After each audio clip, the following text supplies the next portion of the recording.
ዕውቀቱን እንታደጋለን፣ ክብሩንም እንመልሳለን። የመጀመሪያ ዲግሪ የት ነበር ያገኘው? ባህር ዳር ዩኒቨርሲቲ።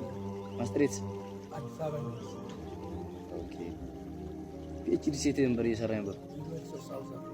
ዛሬ አንድ ታላቅ አገራዊ ጥሪ ማስተላለፍ ፈልጋለሁ። ይህ ቪዲዮ ለመቄዶንያ የአረጋውያንና የአእምሮ ህሙማን መረጃ ማዕከልና ለክቡር ዶክተር ቢንያም በለጠ እንዲደርስ ሁላችሁም ሼር በማድረግ እንድትተባበሩን በፈጣሪ ስም እንማጸናችኋለን። ዛሬ በእናንተ ፊት የቆምኩት በታላቅ ኩራትና በተስፋ ነው። ዛሬ የምናወራው ስለ አንድ ግለሰብ ብቻ ሳይሆን ስለ ዕውቀት ልዕልና፣ ስለ መምህርነት ክብርና ስለ ኢትዮጵያውያን አይበገሬ አንድነት ነው። ዶክተር አለ ካሳው የሀገር ሀብት ናቸው። ከራያ አላማጣ ጋንዳጋሮ ከምትባል መንደር ተነስተው በጎንደርና አክሱም ዩኒቨርሲቲዎች በሺዎች የሚቆጠሩ ምሁራንን ያፈሩ፣ በደቡብ አፍሪካ ዩኒቨርሲቲ በዶክትሬት ወይም ፒኤችዲ ማማ ላይ ሊሰቀሉ ሲሉ በጤና እክል የተገቱ የቁም መጽሐፍ ናቸው። ዶክተር አለ ዕውቀታቸውን ብቻ ሳይሆን በክፍል ውስጥ ይረጩት የነበረው ደስታና ፈገግታ ዛሬም በተማሪዎቻቸው ልብ ውስጥ ሕያው ነው። ዕውቀትን እንታደጋለን፣ ክብሩን እንመልሳለን ብለን በጀመርነው ቻሌንጅ ዛሬ በታሪካችን ትልቅ ምዕራፍ ተጽፏል። የእናንተ ደግነት፣ የእናንተ ቆራጥነትና ለዓላማችን ያላችሁ ፍቅር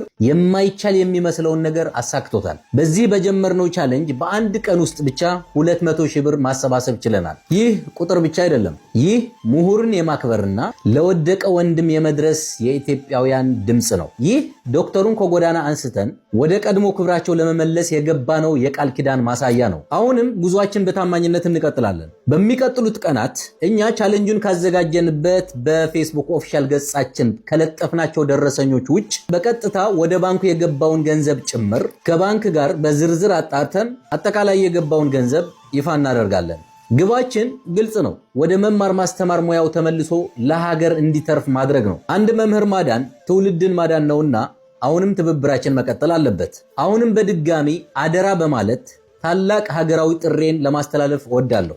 ይህ ቪዲዮ ለመቄዶንያ አረጋውያንና የአእምሮ ህሙማን መረጃ ማዕከልና ለክቡር ዶክተር ቢንያም በለጠ እንዲደርስ ሁላችሁንም ይህንን ቪዲዮ ሼር በማድረግ እንድትተባበሩ አሁንም በድጋሚ በምታምኑት ፈጣሪ ስም ማጸናችኋለሁ። መቄዶንያ ለዶክተር አለ እጁን እንዲዘረጋላቸው ሁላችንም ድምፅ እንሆን። ዛሬ ለዶክተር አለ የምናደርገው ጥረት ነገ ለሀገር የሚተርፍ ዕውቀትን የመታደግ ሥራ ነው። አብራችሁን ለቆማችሁ ሁሉ እጅግ አድርጌ ከልብ አመሰግናለሁ። እኛ ስንተባበር ታሪክ እንሰራለን። ዕውቀቱ ይተርፋል፣ ክብሩም ይመለሳል። አመሰግናለሁ።